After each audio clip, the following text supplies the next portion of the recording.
The latest with Kuznetsov and Kuemper on this edition of Locked On Caps.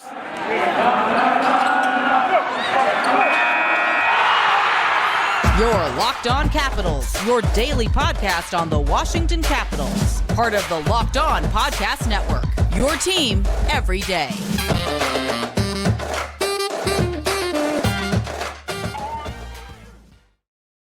Well, hello and welcome into this edition of Locked On Capitals. I'm so glad you decided to join me today. As always, this podcast is free and available on all the major platforms. And I want to thank you for making this your first listen or view of the day. Yes, this podcast is also available in video form, so head on over to YouTube and check it out. My name is Dan Holme. You can find me on Twitter. It's at DanCaps218. You can find the show on Twitter. It's at Locked On Caps. I'd also like to talk to you about the Capitals. So if you'd like to talk about the Caps with me one-on-one, join me on Subtext. You can find out more in the show notes. In this edition of Locked On Capitals, we talk about the hit on Evgeny Kuznetsov. And ultimately, was it a dirty hit? Looked a little suspect to me. We'll talk about that in the show. Then we'll talk about the latest with Darcy Kuemper. How long will he be out? And then later in the show, we will talk about some players down in Hershey that are just really lighting it up. But just to get it going here, the game against the Minnesota Wild, Evgeny Kuznetsov got taken out by Dumba with a kind of a blind hit, kind of a dirty hit. I'm going to go ahead and say kind of a dirty hit in my assessment when I saw it, because Kuznetsov's head was down a bit and he just plowed over him. And of course, it drew the ire of the entire Capitals bench for the most part. The Caps in the Minnesota Wild game got feisty in the second period. Kuznetsov threw a punch at a Wild player, and Matt Irwin fought Mason Shaw as time expired.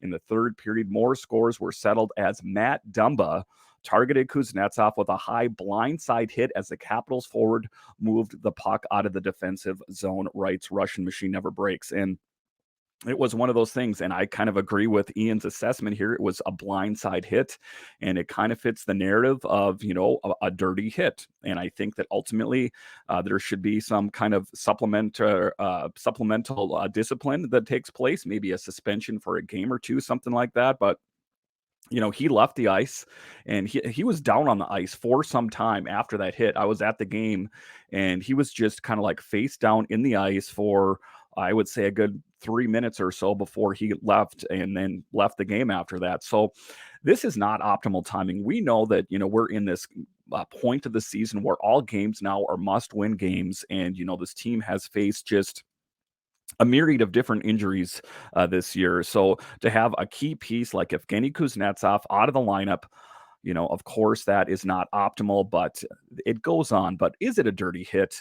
Dumba caught Kuznetsov in the left shoulder with a hit and then followed through into his head, sending the Russian centerman careening toward the ice. Kuzi laid on the ice as the Caps teammates immediately skated to Dumba along the boards looking to fight. And the one thing I'm going to say about TJ Oshie, like I spoke about in yesterday's podcast, not the biggest guy on the ice, but don't tell him about that. He doesn't care. He was willing to take on that entire Wild bench.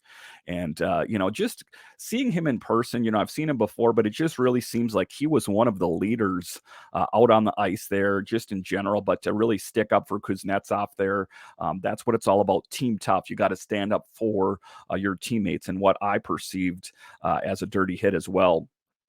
TJ Oshie ultimately got Dumba out of the fray, and the two briefly threw hands and wrestled. Officials broke up the fight quickly. Kuzi could be seen rolling on the ice in pain and pawing at his shoulder, flexing his hand, presumably to try and get a full feeling back in his arm. Eventually, he got up and slowly skated off the ice to the Capitals' locker room. In the end, officials decided to throw the book at Oshie. The Caps winger and Dumba got 5 minutes each for fighting, but Oshie also got a 2-minute instigator penalty and a 10-minute misconduct. Dumba was not given a penalty for charging or elbowing. And this is what I'm talking about. And I don't want to look at this game or any of these situations with Capitals colored glasses on, but it seemed like a dirty hit.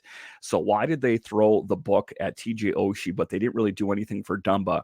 I think that the player's safety, when they go and take a look at that hit, I think they'll probably give Dumba at least a game penalty, or suspension rather. So But just for me watching that, that's one of the things that kind of gives refs in all of sports a bad name is when they kind of just totally blow the call. And that was my assessment when I was watching the game is, Oshie was living in that penalty box for quite some time. A lot of things transpired while he was in the penalty box. Could it have made a difference if he was out on the ice? I guess it remains to be seen. But for me, it's about just standing up sometimes for your team above and beyond everything else. Because if the Caps let Dumba and the Minnesota Wild get away with that, I think that sends a bad message that they're a weak team and that you can go ahead and push us around. The only thing that I wish is that Tom Wilson, the reigning tough guy of the Capitals, would have got out there and kind of mixed it up with them a little bit, because for me, unacceptable what we saw out there. And I hope that, Kuznetsov is okay, because again, like I say, he plays such a huge role on this team. And right now, we don't have enough time, and we don't have enough time to figure things out. Every game from now until the end of the season is a must-win game, and we need our key players in there to help propel us into victory. And Evgeny Kuznetsov, when dialed in, is one heck of a goal scorer. We know what he can do in the shootout. So even if he has, certain skills in his skill set that make him that much better, ultimately, I believe the Caps are that much better with Kuzi in the lineup, because as you look down the depth chart, you take a look at your Mantha, and you take a look at your Snively, and you take a look at some of these guys that are healthy scratches. I don't think that they have quite what Kuznetsov has in his tool set there, if you will. All right, so after the break here, we are going to talk about the latest with Darcy Kuemper, and when can we expect him to return? We know that he was injured earlier in the season. When can we expect to see him? We'll talk about that next.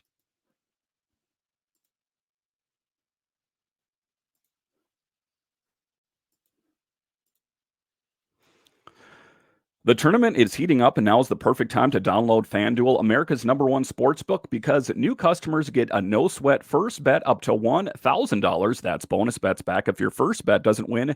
Just download the FanDuel Sportsbook app. It's safe, secure, and super easy to use. Then you can bet on everything from the money line to point scores and threes drained. And guys, even if you don't like betting, you could bet on an upcoming Wizards game. It makes watching the games that much more exciting. Plus, FanDuel even lets you combine your bets for a chance at a bigger game payout with a same game parlay. So don't miss a chance to get your no sweat first bet up to $1,000 in bonus bets when you go to fanduel.com/locked on. That's fanduel.com/locked on to learn more. Make every moment more with FanDuel, an official sports betting partner of the NBA. All right, welcome back into this edition of Locked On Capitals, part of the Locked On Podcast Network, your team every day. So Darcy Kuemper was injured, and how much time is he going to miss? Is Charlie Lindgren going to be able to rise to the challenge and save this team like he did in the month of December? Okay, we won't really look at the last game against the Wild because it was pretty bad, but if Charlie Lindgren is called upon, does he have what it takes in the tank? And how much time will Darcy Kuemper be missing? That is the big question there. This was a piece in the Daily Faceoff. They were talking about it. It's unclear as to what caused the injury, as Kuemper played the entirety of Friday's game against the Blues. So either he tweaked something during the game and was playable but is out now, or it occurred off the ice. Kuemper allowed 4 goals on just 21 shots in the game against the Blues, digging the Caps into a 4-0 hole through 2 periods, and a late push only gave the Caps a couple goals as they lost the game 5-2. And, everyone was so excited when Darcy Kuemper, myself included, when he came to this team from the Colorado Avalanche. But there was one thing that I spoke of, even when before he played his first game here, is that he's prone to being injured, whether it's his fault or not. Just in general, just painting it with a broad brush, he is prone to being injured, which was a cause of concern. We remember last year in the Stanley Cup when he had to retrain his eye when he took a stick up high. We know the injury earlier in the season that he took, I believe it was to Foley, kind of slashed him like across the neck area there. So he is prone, and I wouldn't say that either one of those circumstances, it was his fault, but regardless, he is just prone to being injured.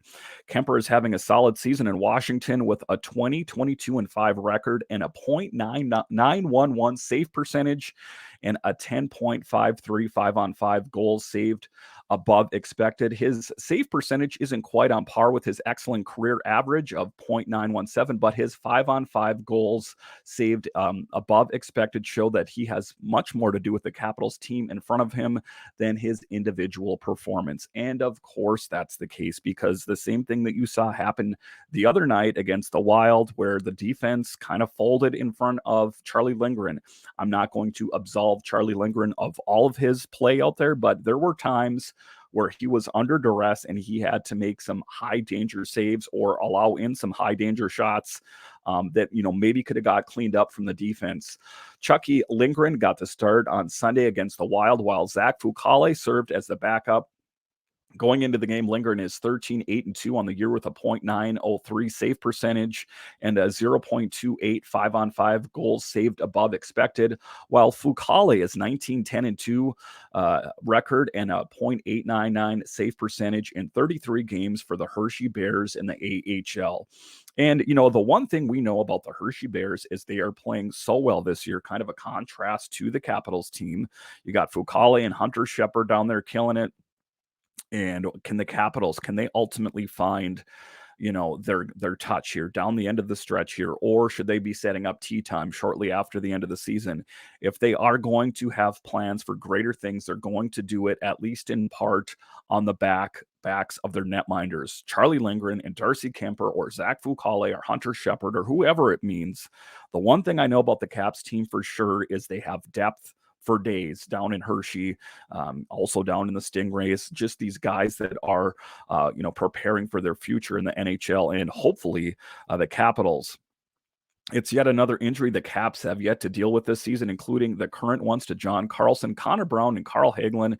They currently sit 5 points back of Pittsburgh for the final wild card spot with a 33-30-7 record, although the Pens have 2 games in hand on them. So, I don't want to say it's over yet, but it's darn near over. And we got these games coming up against the Blue Jackets. We got the one against the Blackhawks. Must win games. Make no mistake about it. I think even if Darcy Kuemper was in the game, I think if Zach Fucale was in the game yesterday, I still think the Caps would have lost. It was just the sloppy play in front of a Caps netminder, period. Let's not say it was Charlie Lindgren. Let's not say, the Caps would have won if it was Kuemper in there or if it was Fucale or Shepard or whatever the case is. But this is kind of an answer to all the people on Twitter that say they should have put Lindgren in there and they would have won the game. They didn't win the game, and it wasn't his fault per se. Obviously, he was the netminder of record because he started in the game and played through the whole duration of the game. But sloppy play in front of him, as an outsider. And if you watch hockey, and I assume that if you're listening or watching this podcast, you watch the Caps on a pretty regular basis, and that a goalie is only as good as the defense in front of him. If you want to draw lines to Braden Holtby, remember how great he played here for the Caps. Subsequently, he went out to the Vancouver Canucks and sucked. Why? Because the Canucks sucked. And then he went down to Dallas and he played a little bit better before he got injured and then retired. So you can kind of see the comparisons. And oftentimes you see these truly deplorable teams out there. They're like, all we need is a goalie and we're headed to the Stanley Cup. Not always the case. You got to have a stout and solid defense in front of the goalie if you're going to win any games. It seems like a no-brainer. And I know I'm telling you guys stuff that you already know because you're watching a hockey podcast, so you know that. But that's my big thing. We hope Darcy Kuemper comes back. He has a pedigree of doing great things. We hope that Charlie Lindgren can continue to stay healthy and be his backup. And then if it's not, rest assured that we have the depth down in Hershey that have called upon. You got Fucale or Shepard or, the list, there's Garen Bjorklund and Clay Stevenson. There is plenty of options at some point for this team. I know they're not all NHL ready, but, the future is bright in that position. All right. So after the break here, we're going to talk about a player on the Caps that what ultimately are they going to do with them? The biggest question mark on the team. And then we'll talk about how there's a couple players just really lighting it up down in Hershey. Who am I talking about? We'll talk about them next. Looking for a delicious treat but don't want all the fat and calories? Then you got to try Built Bar. We just got through the holidays and know my goal is to eat a little healthier this year. If you're like me where you want to eat healthier but don't want to compromise on taste, then man, I've got the thing for you. You got to try a Built Bar. With Built, healthy is actually tasty. Seriously, they're so delicious you won't think they're good for you. Perfect for your New Year's resolution. What makes Built Bar so good? Well, for starters, they're covered in 100% chocolate. Yeah, that's right, real chocolate. And they come in unbelievable flavors like churro, peanut butter brownie, and coconut almond. And guys, I've spoke on this podcast for the longest time about how you can get these at built.com, and you still can. But now you can also get them at your nearest Walmart or Sam's Club. That's right, head to your nearest Walmart today. Walk to the pharmacy section and grab yourself a box of Built Bars. You can pick up a 4-bar box of cookies and cream, double chocolate, or coconut puffs. If you're close to Sam's Club, run in and grab a 13-bar box with our hit flavors, brownie batter, and churro. You can thank me later. All right, welcome back into this edition of Locked On Capitals, part of the Locked On Podcast Network, your team every day. So, one of the questions that was posed in The Athletic is one player's uncertainty on the team. What one player do you think it has the biggest question mark associated with him? And I don't think it should come as any surprise as it is Anthony Mantha, who has been scratched routinely. He has been in and out of the lineup just due to inconsistent play. And I don't think that should come to any surprise to any Capitals fans out there, as we know that he has been inconsistent all season and, his hot and cold nature. Anthony Mantha's future as a Caps feels tenuous. The big winger has scored 1 goal in 22 games since the calendar flipped to 2023. He's also been scratched a handful of times, including Friday's critical game against the St. Louis Blues. While sitting at a $5.7 million player is unheard of this late stage in the game. And with the team attempting to make a last-second playoff push for the playoffs, it sends a strong message about where he stands. The question now is, can Mantha show enough down the stretch to change minds about him in DC or entice another team to trade for him this summer? Anthony Mantha, it's beating a dead horse. I've spoke about him so many times on the show. This was a piece by Tarek El-Bashir in The Athletic. That was his assessment. I ultimately do agree with, the question mark of Anthony Mantha, but the question is what to do with him, because if he's not playing well enough, he's still under contract for another year. Are they just going to keep him on the roster? Are they going to buy him out? Could they bundle him together in a deal and shoot him out, kind of like how the Caps got Craig Smith? So many questions abound. But I think the time for Anthony Mantha to prove himself is getting smaller and smaller and smaller. He's had all year to prove himself. Again, when they traded Jacob Vrana to the Detroit Red Wings, what they thought they were going to get was a big goal scorer, a great skater. And when he first came here, he lived up to that expectation. But one of the things they didn't account for is his hot and cold nature. Subsequently, Jacob Vrana now has moved on to the St. Louis Blues, and his brief sample there has killed it. He's already had a couple goals there. Monday morning quarterbacking, was it the right thing to move on from Vrana? At the time, yes. He couldn't find his way on the team. He was the fastest skater on the team when he was on the active roster, but he just couldn't find his way. Similar to kind of like Burakovsky and some of these other guys the Caps have moved on from. They just weren't able to score on a consistent basis. Burakovsky has seen kind of mixed reactions on the teams that he's been on the Avalanche and now on the Kraken. So it's just an interesting thing. Sometimes these guys that you have high expectations for don't live up to potential. Lars Eller has gone out to Colorado and kind of been pretty meh in his stay out there. So ultimately, at the end of the day, it seemed like the right thing to do to move on from him. But so many questions abound in the Caps. And Brian McClellan have a lot of questions to answer in the offseason. Like I spoke about yesterday on my podcast, how I said, the Caps team is a mess. I hope Ryan McClellan has a mop to help clean it up, because it is pretty bad out there. And, there's a lot of guys that are up for new contracts. Are they going to come back? Are they going to trade some bigger pieces out there? Take a look at Connor Sherry, for example. Take a look at, I've heard everything from TJ Oshie, during the trade deadline, where they spoke of, if you dangle the right carrot in front of Brian McClellan, he might bite at it. So many questions. And then you have the assets down in Hershey that I'm going to talk about next. And ultimately, I don't think I want to part with them right now. I think that they are part of a bigger plan for this Capitals team, and two players in particular are just killing it down there. Connor McMichael scored his 14th goal of the season early in the first period, and Ethen Frank added his 27th goal of the season and second goal in as many nights. Frank now has the most goals by a Bear rookie since Craig Fisher, who had 43 during the 90-91 season. Frank's goal was also the game winner. So Connor McMichael, of course, is not a guy that is a stranger to fans of the Capitals. We know that he's been bounced up and down and up and down. And ultimately, he's kind of just been resigned to the fact that he's going to put thoughts of being on the Caps, the big team, away. He's just going to concentrate on his time in Hershey. And that has seemed to serve him well. That's why you're seeing that production. So Connor McMichael, a future great player. It's interesting around the trade deadline when they were talking about Chychrun that his name was mentioned as one of the players that the Caps would have to give up if they wanted to get Chychrun on this team. A good move that they didn't do it. I'm sure that Chychrun is one heck of a player, and he's probably going to help the Senators out in their push for whatever they're going to end up doing this season. And then the other pleasant surprise, I guess I'm going to say, is Ethen Frank with his 27th goal of the season. So for me, what it's about now is once, the Caps are mathematically eliminated, then I would start to call up some of these players. And I know I'm going to hear the ire of the Hershey Bears because the Hershey Bears are poised to go to the playoffs and do big things, right? And how are they going to be? They're not going to be able to do that without some of their key pieces like Connor McMichael and Frank, right? Ethen Frank.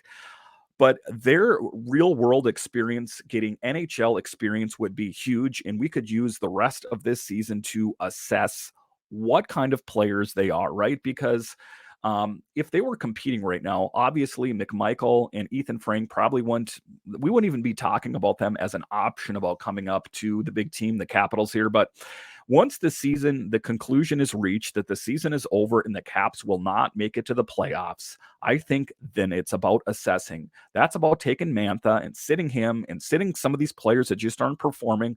At this point, just buy them out. If the Caps don't have any plans for Anthony Mantha, I know it hurts the pocketbook, but just buy them out and just call up one of these younger guys and see what they have in the tank. See what an Ethen Frank will do on the Caps team. Let's give Connor McMichael another look at it. Once the season's over and there's games yet to play, then you may as well just see what you have down in Hershey so you can start planning for the future.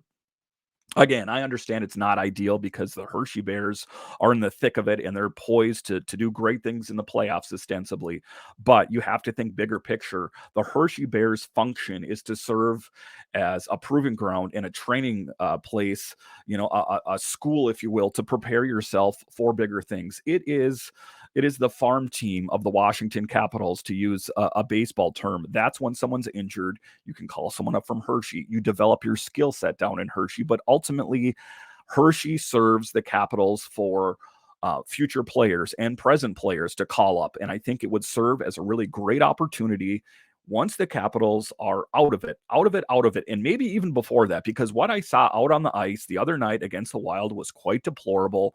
Maybe it could reinvigorate them. Maybe if you have Connor McMichael in there, maybe if you had Ethen Frank in there, it could help push them. I mean, this team talks about getting younger and faster. Ethen Frank now has 27 goals of the season and second goal in as many nights. I think that sounds pretty good on the Capitals, don't you? I know that necessarily isn't going to translate to the NHL because it's a totally different thing. Everything's faster. The guys are bigger and faster and all that, but let's give them a shot. It seems like, this team is swirling around the drain and we're just kind of waiting for it to happen until it's all done. And then we're going to talk about next year.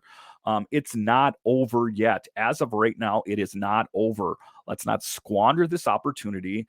If what's working out on the ice is not working, then let's put in some of these maybe guys down in Hershey, call them up and give them their opportunity. Wouldn't that be a great ending to this year? If they found a way to get into the playoffs because of the young talent they had down in Hershey, it sounds like it's the making of a movie, if you ask me. But I don't think it's a crazy idea. The Caps can't turn it around, and they cannot win games on a consistent basis. That's the thing that bugs me the most is, I'll be on this podcast and they'll pick up this huge win and I'm thinking, man, I'm confident about this team and things are going so great. And then they fall flat on their face against the Blues. They fall flat on their face against the Minnesota Wild. And these games were must-win games, and they lost them. See, it's getting smaller and smaller and smaller and smaller until it's done. The season's over. Let's not squander it. Let's see what Ethen Frank has. Let's see what Connor McMichael has. Let's see, what some of the other players have down in Hershey before we call it a season.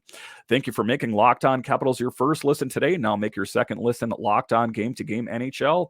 Every moment, every top performance, every result, Locked On Game to Game covers every game across the NHL with local analysis that only Locked On can deliver. Follow Locked On Game to Game NHL, available on the Odyssey app, YouTube, and wherever you get your podcasts. So once again, thank you for joining me on this edition of Locked On Capitals, where it's your team every day. And when you're using your podcatcher of choice, if it's Apple, Spotify, Stitcher, hit that subscribe button. That way you'll know when the new podcasts are available. Then when you're done there, jump over to YouTube, hit that subscribe button. We're at around 460 subscribers. It feels great, and I have you guys to thank for that. Let's see if we can get it up to 500 there. So just hit the subscribe button, hit the thumbs up on the video, leave some comments, and also you can see it scrolling on the bottom of the screen here and also in the show notes. I would love to talk Capitals hockey one-on-one with you. I know it's nice to talk about it on a podcast here, but if you want to text with me about the Capitals, what my thoughts are on what they should do in the postseason, what players they should move on from, join me on subtext scrolling across the bottom of the screen right now. I would love to talk Caps hockey with you. All right, my name is Dan Holme of Locked On Capitals, and I will talk to you again next time.